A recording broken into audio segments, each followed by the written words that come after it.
In just 2 years, I've completed 3 world major marathons, a domestic marathon in Ballarat, and will soon be completing my 5th marathon in Melbourne. It's safe to say I've learned many lessons over these 2 years too, and today's video is all about sharing them. Let's get into it.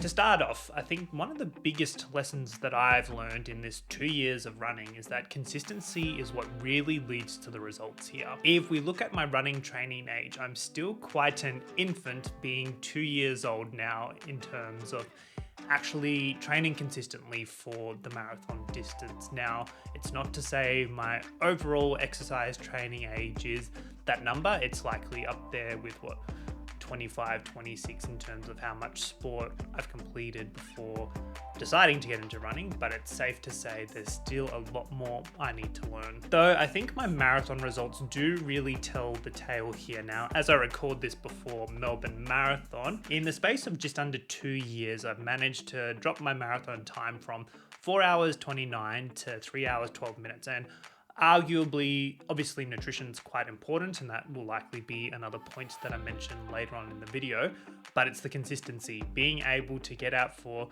training and sessions week in, week out for a long period of time. That's really what has helped me actually run at a faster pace for a longer period. And yeah, maybe other factors like improving my nutrition over time, but also including more quality sessions like tempo runs have also increased that ability to run faster. But overall, I feel like in order to see these results, you need that consistent foundation in order to build on the things you learn over the course of your running journey. And that leads me into my next point, being fueling is absolutely essential, especially me training for the marathon distance. I learned the hard way in my first marathon, severely underfueling myself both before, during, and even after, wanting that to be a key reason to continue on in my running journey, and again became a priority in my second marathon training, which getting to race day managed to execute my nutrition strategy quite perfectly. But even as I prepare for Marathon 5, it's still a work in progress. Yes, I feel like I've really nailed my carb loading for my marathons in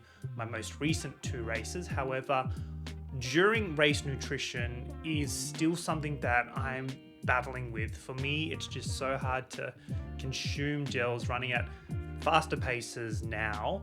And yeah, I just haven't found, I guess, like a schedule in terms of taking my gels, or also gels that really allow me to continue at the pace that I want to achieve. And that even goes into training. I feel like after Melbourne Marathon, I really want to improve on what I'm fueling my body with. A key example here was when I was training for Tokyo Marathon in the Australian summer, realized just how important fuel was during the recovery phases, obviously before getting into my next session the following day, finding that electrolytes obviously topped the list there.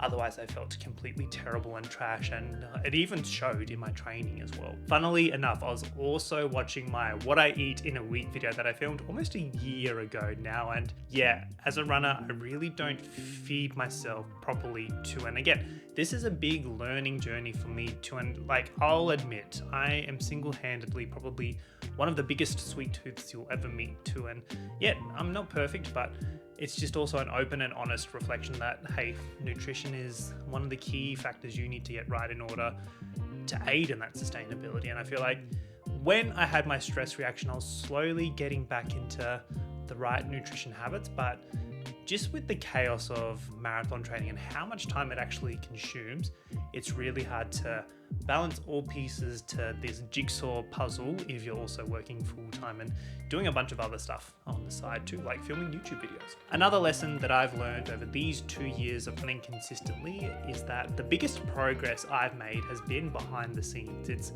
those early mornings, getting up at crazy o'clock to fit in a midweek long run, or making sure I was fueling myself properly before a long run on the weekend that no one really sees, or even just making sure I got to bed in time to fit in at least 7.5 hours of sleep. Those small decisions that I made over the course of a long period that continued to stack up over time have arguably been the reasons that I've gotten to where I am today. And while I admit people like you watching these videos obviously understand just how much work goes into something like training for a marathon, but the vast majority only get to see the real highlights. So obviously the results and the blingy, shiny medals at the end of a marathon, and being able to finally comment or give you kudos on Strava to say, look, hey, well done. But as we all know, being long distance runners or just runners in general, there's so much more that happens behind the scenes to get us to the race line. Particularly with the marathon distance, you do have to make quite a few sacrifices here. And I know that at times there have been many aspects of my life that have had tension because of my choice to prioritize marathon training. And I'll admit, getting into this new job where I'm actually a coach full-time, getting to support 12 amazing people, while there's a lot more than just the normal coaching kind of agenda that I have to look after, it also made me realize too, like in these previous 4 marathon training builds, I was quite lucky being able to prioritize my time. But in 2025, I have had to really ensure I've at least prioritized some time to ensure I got to the starting line of Melbourne as ready as possible. One really cool lesson that I've learned over these 2 years is just how much stronger my mind has gotten. And I feel like a case study example here is in the Tokyo Marathon. Again, really didn't hit the physical wall until about the 38k mark in Tokyo, where I just couldn't give any more into my legs. And I think a key reason was just how mentally strong, obviously having an unaltered or uninterrupted training block leading into it, but also getting to the starting line and just repeating my mantra that this will pass, I am strong, over and over during the marathon, just to maintain that positive mindset. It really made all the difference, especially when at times, and I even had this in my easier runs where I just want to run slower because I feel tired, but you know, your mind is so much quicker to give up than your body too. And I think going forward in every other marathon that I run now, like Tokyo's just going to be in the back of my mind. Like you can stick it out and you can push the limits. And I even think that's translated into my work this year. There have been some really tough times or pieces of work that I've had to work through, but in a way I'm still here to this day and I'm still getting all the work that's required of me done. It's because I choose not to give up and I choose to give all my effort where possible too. And I think that also just reflects in my training. Like I know deep down that a Boston qualifier time is my end goal that I do want to achieve. And I know that, yeah, it's a long road ahead too and there's a lot of work to be put in, but you know, unless for some reason I'm told that I can't run the marathon distance because of some particular issue, then I'm going to give it every single chance possible to have a crack at it. One that I really like to reflect on, and I think probably hit the hardest in 2025, is just how many special people I have got to meet over the course of this running journey. Not only through the Indigenous Marathon Foundation, where I completed the New York City Marathon as a squad member, fast forwarding to being a graduate that supported the 2024 squad, to suddenly the 2025 squad being coached by me for the first ever marathons. It's been such an amazing experience getting to be a part of something much bigger than me too. But that's also examples like filming my YouTube videos and people like you from across the world watching and tuning in and just sharing a bit about, you know, your running journeys, or, you know, finding that a piece of my video was useful to you. I think that's a real cool aspect to the running community that you don't really get in any other sports. Regardless of how long each of us have been running, or regardless of how fast we're going, we're all working towards our own unique goals in the races of our own lives too. So that's something pretty cool to be a part of. And I think that's also, especially during this year when times have been rather tough, is something that's gotten me through. Like, okay, people are still getting out there when they too have got their own problems and worries going on in their lives, and they're still getting the work done. So there's no excuses, I can too. Now, after 2 years, I still have to say training, especially when it comes to marathons, is the hardest part. When it comes to the marathon, that's easy. It's over and done within less than 3.5 hours for me, and it's much easier to say that than it's over in 4.5 hours. But yeah, it's rocking up day in, day out to get those runs in, easy runs, quality runs, long runs, strength sessions squeezed in between on double days. It just all is such a mammoth task to get you ready for those few hours of running 42.195 kilometers. But hey, if it was easy, I'm sure everyone would be running marathons too. And you know, not a lot of people do run marathons, let alone multiple ones too, like a lot of you out there. So yeah, just a pretty good reminder that good things do take time, and I think the marathon is a perfect example, especially in a world where, you know, we've got our phones and instant gratification and shots of dopamine almost all of a sudden. In order to get that dopamine rush from your running, it takes time. You might have to wait until 10 kilometers to hit a bit of a runner's high, or wait until your marathon to experience it too. But I feel like that's also something that keeps me drawn to running. It's looking further into the distance and seeing the bigger picture ahead. Even as I go into running my 5th marathon this week, I still feel like there is a lot of adjusting my body needs to do in order to continue improving my marathon time. And I think getting a stress reaction in my foot during this marathon build was a key example. Like, my body just isn't there right now to be running 7 days a week for multiple weeks in a row.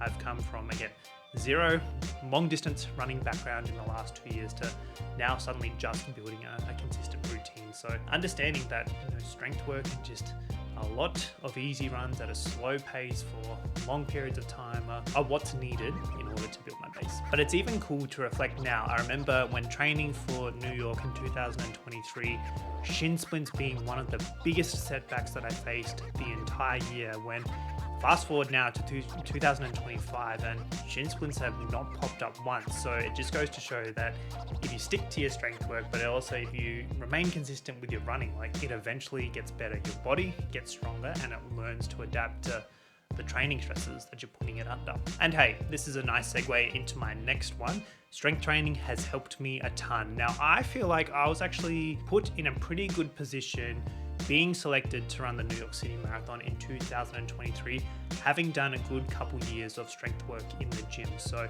at least I had, you know, a bit of a strength base, but just needed to work on the running base there. Fast forward again to 2025, noticing just how much stronger my body is, being able to handle, you know, a 22k midweek long run as if it's just, you know, getting out there for another run. Could not say that in 2023 when I first started my running journey. And again, it's not lifting super heavy amounts or trying to be the biggest gym bro there. I really just get in and get out in under 30 minutes, honestly, for my strength training twice a week. And that's all that does me. Yes, obviously, I'm still quite weak in terms of just the training load that I'm trying to put my body under, but yeah, you don't really need to overextend yourself when it comes to the strength training. But just those small little sessions that you do over that period of time that you're training for your event distance helps so much. The final lesson that I've learned over these very quick 2 years, and I can't believe it's already been 2 years, is that a Boston qualifier time for me is likely still a few years down the track too. I know I was very quick to push like, okay, first BQ attempt in the Melbourne Marathon, when in reality, it might be the next 2 or 3 marathons before I really have a good opportunity or a shot to see just how close I am to achieving one. Though I think going forward, realistically, each marathon that I do will just be a chance to have a go at trying to hit the Boston qualifier time, because I feel like my running trajectory, I've managed to improve pretty quickly over this period of time.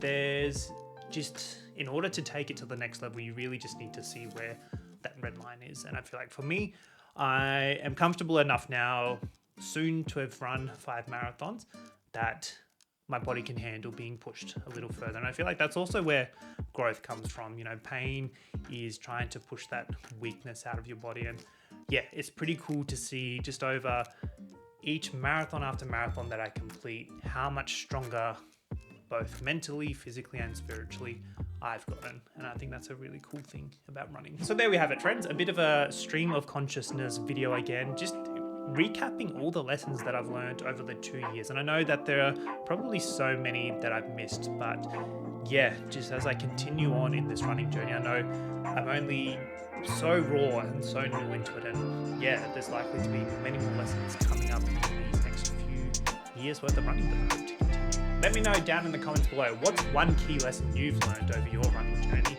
I'd be keen to carry on the conversation over there. If you're keen on sticking around and watching a few more of my videos, YouTube recommends you might like a couple of these here on the screen now. I'm Jack, and I'll see you next time. Catch up.